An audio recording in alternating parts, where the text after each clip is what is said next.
बाबर की नजर में उसके पिता उमर शेख अजीब मिजाज के आदमी थे। दूसरों के लिए दिल खोल कर रखते थे, मेहमानों की खातिर में कोई कसर नहीं छोड़ते थे, मगर अपनी ही सल्तनत को मजबूत करने का हुनर उनमें नहीं था। अंदीजान में दावतें सजती थी, लोग खुश होकर लौटते थे, लेकिन सल्तनत और हुकूमत का इंतजाम कमजोर था। वक्त के साथ बाबर को समझ आने लगा कि उसकी वादी असल में दो अलग अलग दुनियाओं में बटी हुई है।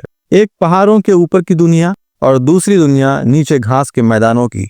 नदियों के किनारे बसते गांव, हरी भरी जमीन और वो छोटी नदी जो घूमते घामते शहर में 9 धाराओं में बट जाती थी। बाबर को बरसों तक ये हैरानी रही कि ये पानी घरों तक पहुंचकर अचानक कहाँ गायब हो जाता है। इसी सवाल ने उसे जंगलों तक पहुंचा दिया और फिर 12 नाम की बर्फीली चोटियों तक भी उसकी पहुंच हो गई। कहीं चरवाहों के झुंड, कहीं दूर दूर बसे गांव और ऊंचाई पर गर्मियों में नंगी पहाड़ियों के किनारे घुमंतुओं के तंबू तने रहते थे। चमड़े के ऐसे मजबूत तंबू जिनमें हवा भी रास्ता न बना पाए। उनके पास थोड़ी सी भेड़ें और काली बकरियां होती। जब बाबर वहां पहुंचता तो उसका स्वागत बादाम और मोर तीतर से किया जाता।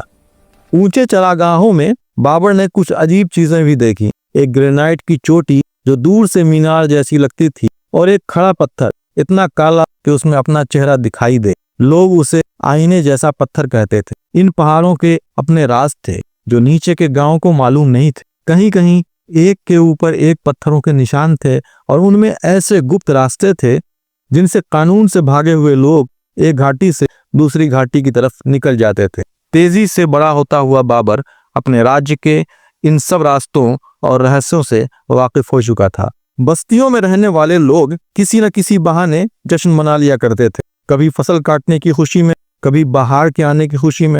ऐसे मौके पर बुजुर्ग और सियाने लोग भी अपनी सख्ती भूल जाते। इस्लाम में हराम माने जाने वाली शराब चलती, पासे फेंके जाते और उमर शेख खुद भी इस महफिल का हिस्सा बन जाते।